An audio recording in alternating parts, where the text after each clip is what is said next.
Welcome to our channel. Today we how to transfer form validation UX with Zod in React step-by-step.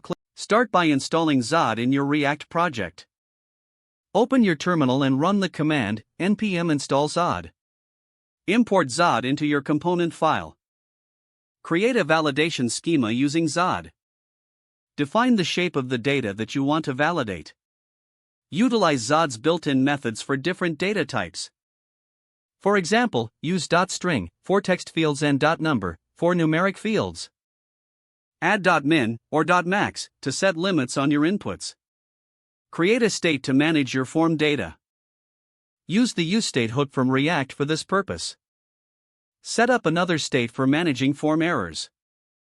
Define an initial state for your form fields and errors.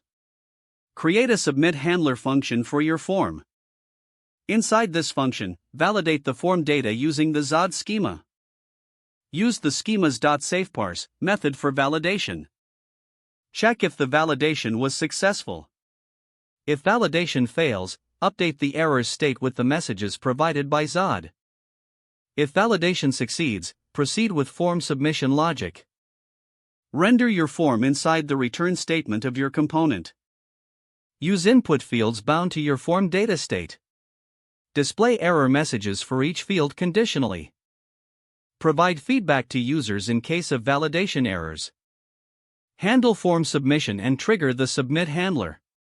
Test the form with various input scenarios to ensure validation works properly.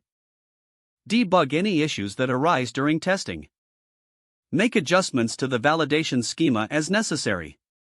Celebrate a successful implementation of form validation using Zod in React. If the page does not load, refresh the browser or try again in a private or incognito window.